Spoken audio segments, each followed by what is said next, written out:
देखिए, मैंने उनके बारे में कुछ जनरल फैक्ट्स ही लिखे थे कि जब वो ईरान में इंडियन एम्बेसडर थे, उस टाइम उनके टाइम में 4 लोगों को किडनैप किया गया। एम्बेसी के लोग थे, डिप्लोमेट्स, नॉन डिप्लोमेट्स।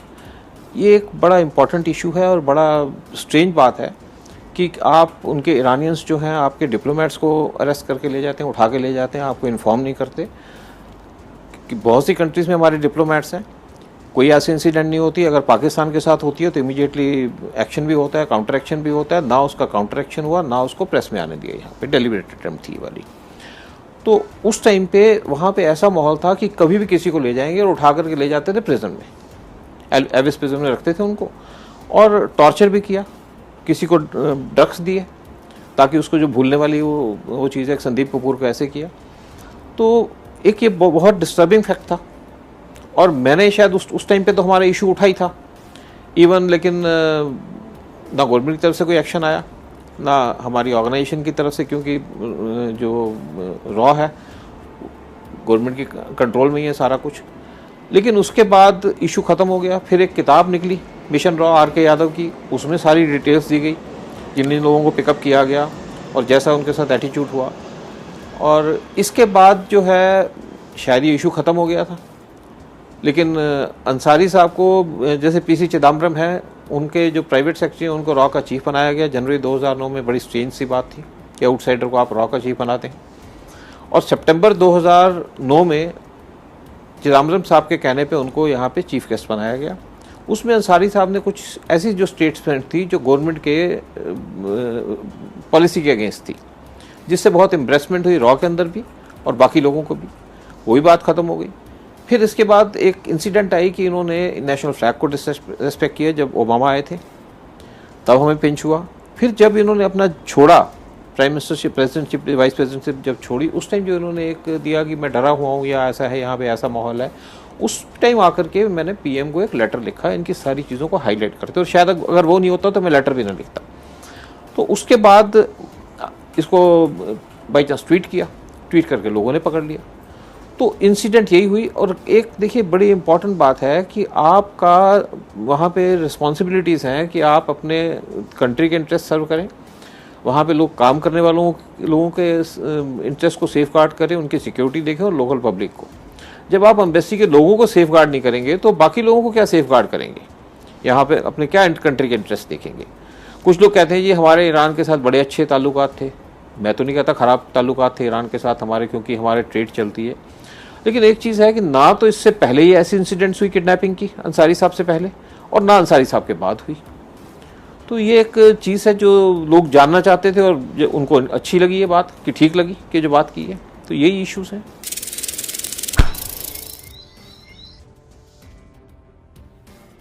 देखिए, जो उस पीरियड में, ये 1992 की बात है, उस पीरियड में इंडियन जो मिशंस थी बाकी जगह में, सऊदी में, यूएई वगैरह में, वहाँ भी कुछ डिस्टर्बेंसेस हुई।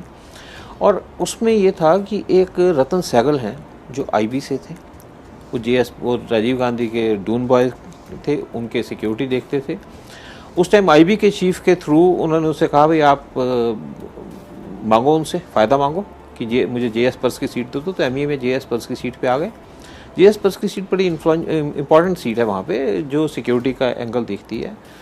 तो उस पीरियड में एक चीज़ है कि बाद में रतन सहगल जो है ये नंबी नारायण के केस में आ गए, इसरो वाले स्पाइंग केस में उन्होंने उसको इम्प्लीकेट किया, और 96 में आप पकड़े भी गए सीआईए को इन्फॉर्मेशन पास करते हुए। तो इन्होंने मिलकर के, सब लोग जानते हैं इस चीज़ को, कि इन्होंने मिलकर के बड़ा डैमेज किया इंडिया के रेपुटेशन को भी और इंडिया की इंटेलिजेंस ऑर्गेनाइजेशन को भी।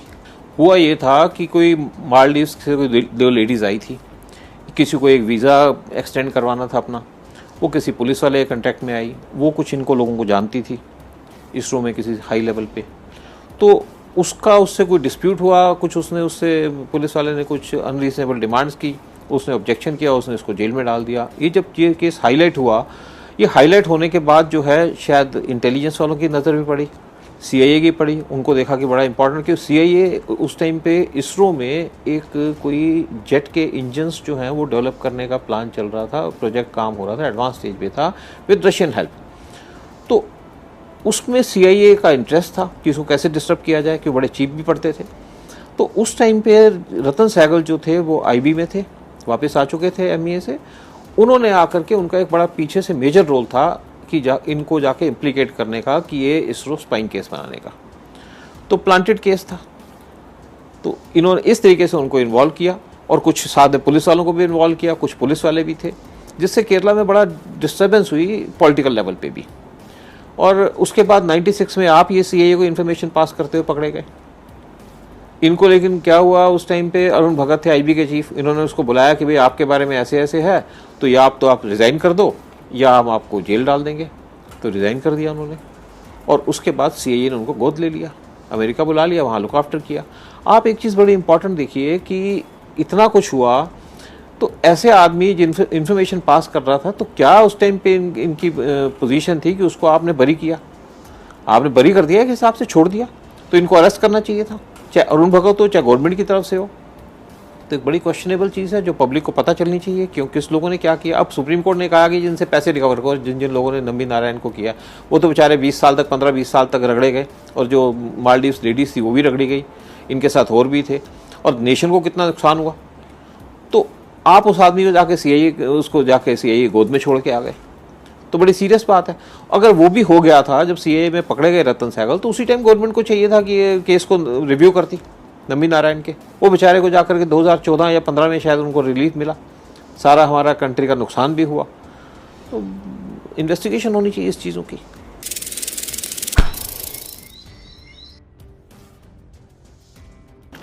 देखिए जी, इंदिरा गांधी का जो रोल था, एक रॉ इंदिरा गांधी ने बनाया। रॉ जब बना 68 में, 71 में बांग्लादेश क्रिएट कर दिया। आर्मी के बस का नहीं था कि आर्मी जाके 13 दिन में बांग्लादेश के अंदर घुस के सारा कुछ लिबरेट कर दे। ये सिर्फ इंटेलिजेंस इनको इनपुट दिया गया था, और इंदिरा गांधी को जब इंटेलिजेंस ने बताया कि हम तैयार हैं ऐसे सिचुएशन, जैसी भी सिचुएशन बनी थी, तो उन्होंने आर्मी चीफ को बुलाया, जनरल मानेक शॉ को। उन्होंने कहा भाई we are not prepared for this, क्योंकि हम तो डिफेंसिव आर्मी है, हमारी डिफेंसिव के लिए है, हम ऑफेंसिव ऑपरेशंस के लिए रेडी नहीं है। तो उन्होंने कहा फिर क्या करें, उसने कहा आई नीड टाइम। तो इंदिरा ने कहा yes you go, take your time. 10 महीने के बाद आ गए, उन्होंने कहा 1 साल का टाइम मांगा, 10 महीने के बाद आ गए, वी आर रेडी। तो ये काम शुरू हुआ। इसके साथ आप देखिए कि जो बांग्लादेश में जो लास्ट फेज में था, इंडियन आर्मी ने कहा जी आप छोड़िए, इसको सरेंडर करिए। आर्मी चीफ एग्रीएबल नहीं था, गवर्नर जनरल वहाँ रेडी था। तो ये जब दोनों मीटिंग करने निकले अपने ऑफिस से एक होटल में, इंडियन एयरफोर्स के प्लेन ने उस होटल पे बम्बार्डमेंट कर दी, क्योंकि इंडियन नहीं चाहते थे कि इतने लोगों को मारा जाए, ना आप मार सकते हैं इतनों को। उन्होंने सरेंडर अनाउंस कर दिया। तो इस टाइप का इंटेलिजेंस वो था अपरेटस। इंदिरा गांधी के टाइम इंटरनल भी बड़ा अच्छा हो गया, एक्सटर्नल तो था। उसके बाद से मोरारजी आए, उन्होंने कहा जी रॉ के 30% काट दो। 30% क्या कटेगा, रॉ का तो मेन ऑपरेशन है वो पाकिस्तान के साथ है, बाकी तो थे ही नहीं, बाकी तो हम कोई किसी कंट्री के साथ हमारा कोई दुश्मनी वाली बात भी नहीं थी, और ना हमारे ऑफेंसिव ऑपरेशंस थे।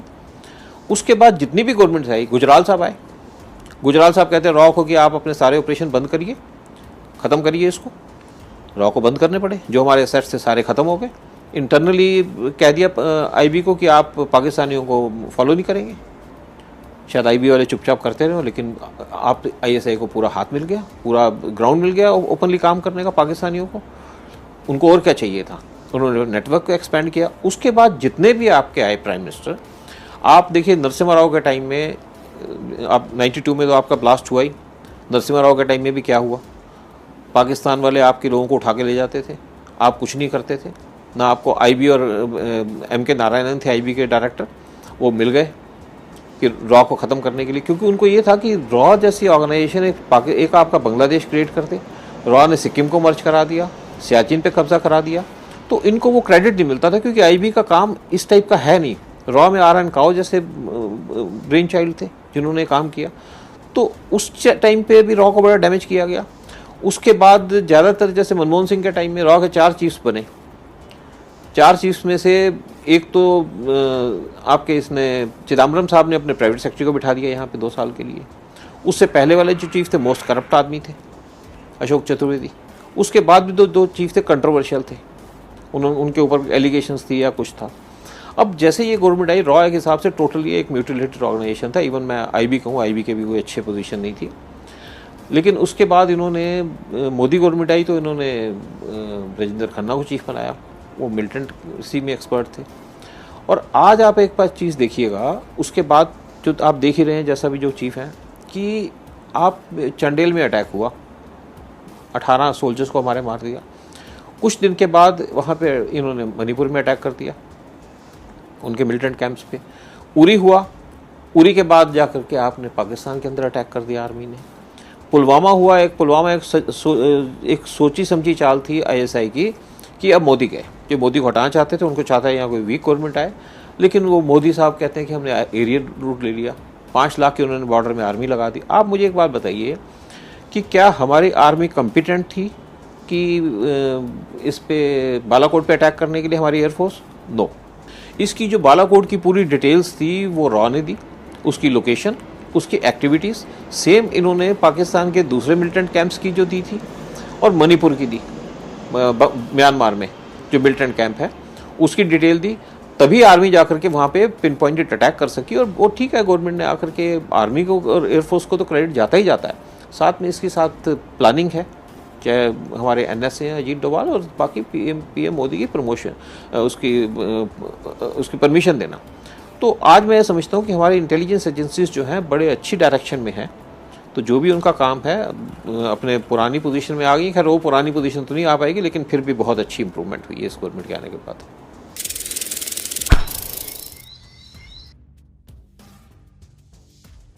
मुझे तो पता ही नहीं था जब मैं ज्वाइन किया कि ये रॉ है, उस टाइम रॉ का नाम ही नहीं आता था, रॉ का पता भी मुझे भी नहीं पता था। मुझे तो कुछ सालों के बाद पता चला कि भाई रॉ है इसके अंदर।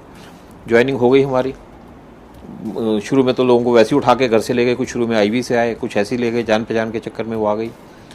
उसके बाद तो फिर अब नॉर्मली IPS डोमिनेटेड ऑर्गेनाइजेशन है, जैसे IPS आते हैं।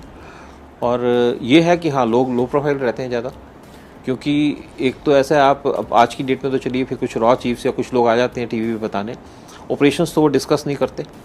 लेकिन जहाँ तक बात है, क्योंकि अब देखिए रॉ की एक बड़ी लिमिटेशन है काम करते हुए, हम ISI की तरह नहीं है रॉ कि जो आएगा जो कर देंगे उसके दे सुप्रीम है या आर्मी, और उनका वो नहीं है। रॉ में कुछ भी हो जाए तो रॉ वाला कुछ बोल नहीं सकता, कुछ स्टेटमेंट नहीं दे सकता पब्लिकली। अब बहुत सी चीज़ें हुई, एक्यूज़ किया गया। पुलवामा पे लोगों ने कहा जी इंटेलिजेंस का फेलियर हो, रॉ की तो स्टेटमेंट नहीं आई, बिल्कुल फेलियर हुआ इसके अंदर। लेकिन एक चीज़ देखिए, पहला फेलियर था, उरी और पठानकोट की अपडेटेड इन्फॉर्मेशन थी करेक्ट, वो लोग सिर्फ लोकल कमांडर्स की गलती से वो हुआ, और गवर्नमेंट ने भी डिसाइड भी किया है कि जो जहाँ पे अटैक्स ऐसे हुए उनके खिलाफ एक्शन होगा, उनको रिटायर कर देंगे।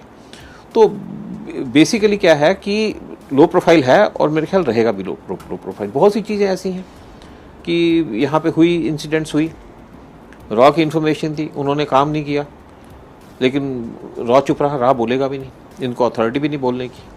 गवर्नमेंट स्टेटमेंट दे तो दे। अब गवर्नमेंट ने भी स्टेटमेंट दी कि भाई हमारा पुलवामा में फेलियर हुआ, या पठानकोट में नहीं हुआ, या उसमें नहीं हुआ, उरी में। तो ये चीज़ अब रॉ तो ऐसी रहेगी हमारे कंट्री के अंदर।